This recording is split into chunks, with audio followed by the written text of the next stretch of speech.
Hi, welcome to my channel. I had my first request for a video and I was very excited, but then when I read the request, it was something very different from what I would normally make a video about, and it got me to thinking. So the request was, what is the difference from a Laserdisc and a record? Because I had just made a video about my Laserdiscs in my collection. And so it got me to thinking, well, a Laserdisc, right, is made with a laser, it's read by a laser, and a record is read by a needle. Right? But when I really started to think about this at a deeper level, I really couldn't explain it. And so I thought maybe this is a video I need to make, even if it's just to educate myself. So let's start this journey with a vinyl record. So vinyl records have been around since the 1920s, I believe, but they didn't become really popular until the 60s and 70s when the technology, records became, record players became readily available for consumers. And so when you have a record and you look at it, right, it's a piece of plastic with, if you look at it closely, right, this one is dirty and scuffed, right? So I grabbed one that I don't mind handling. You can see that there's a lot of tiny grooves. Okay, and so when I started doing research, so what I found is, yes, sound travels in waves, and a record is an analog recording of sound waves. So right off the bat, I started asking myself, okay, well, what does analog mean, right? And so I had to, I toss around the words analog and digital all the time, but do I actually know what they mean? When you think of it, before I did the research, so I thought, well, digital means it goes through a computer, and analog means it's physical, right?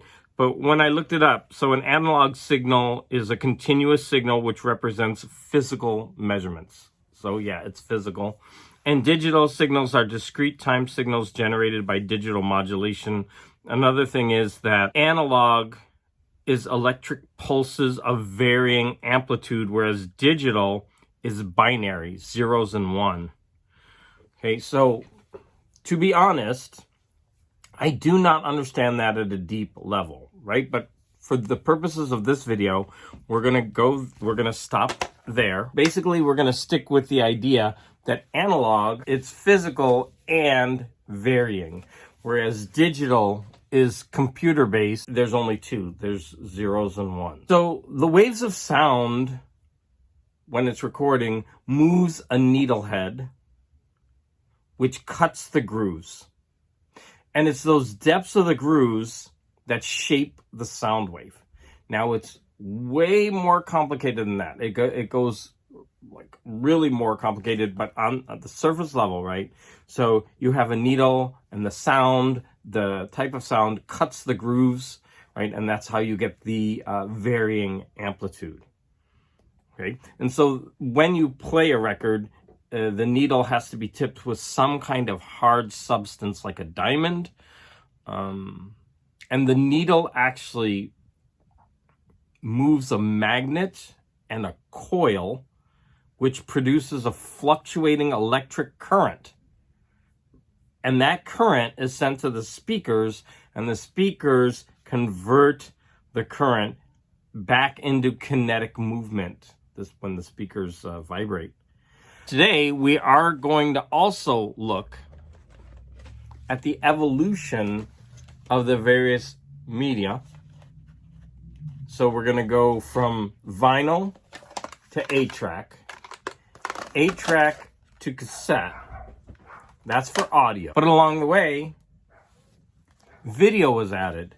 So first we have the video cassette, which basically is a cassette tape with video added. Then we move to the Laserdisc, to a DVD, to a Blu-ray. So from vinyl, we move into tape type media. So the first we're going to talk about is the 8-track. The 8-track and the cassette were kind of hand in hand, and they were battling each other. Okay, so I'm not going to go into the reasons why one succeeded or one failed. That's a fascinating topic. We're going to come back to that at the end of the video. For both of these, there was the reel-to-reel. I don't have a reel-to-reel, and I'm sticking to the most popular media. But reel-to-reel was around for a while, and it was in some ways superior, but it was bulky, expensive, and impractical. But boy, do I want one.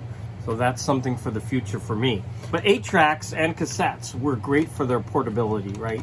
And these just had a little bit of a head start, and so they became so popular because they could be used in cars. They run on lengths of tape that have that are magnetic, and the magnetic tape feeds a signal to the core. So whenever you open up, for example, if you open up the cassette deck, inside you'll see the little head reader, right? And the tape runs along that. So what it's doing is it's reading a magnetic symbol that is amplified and then is sent to the speakers, kind of like what vinyl does, right? It interprets a signal and then changes it back into a form. But instead of electricity, this is a kind of magnetic. But there were some similarities, right? It feeds it to a coil that is then converted. The magnetic charge is converted to an electrical signal, and sent to speakers. From these two, we move into the VHS, which is basically the same thing, right? It's a tape. Now, sorry, this is the lead, but the tape looks more like this. So this is a tape that has different layers. There's going to be an audio layer, video layer, and then there's a layer that syncs the two together. From VHS, and arriving a little bit after VHS, we have the Laserdisc. So this is what brought this whole subject up in the first place. Laserdiscs are not digital, they're actually analog. It's very similar to the record, right? There's all these peaks and valleys, and the actual laser moves through them like a vinyl. So it has a thin layer of bumpy metal that the laser reads. That surprised me, right? So this is basically like a record with a kind of plastic coat over that doesn't use a hard edged tip like a vinyl, but uses a laser. And from there, we can move into CDs, DVDs, and then Blu-rays, right? So all of those basically look like this. Instead of it being spaced, it's basically ridges that go up and down, reading ones and zeros on all three of those. We have vinyl, which is analog.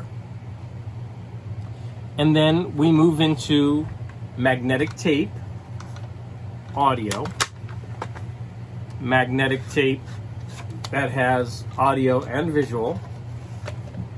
Then we also have analog, read by a laser, moving into digital, read by a laser, which is CD, DVD, and Blu-ray.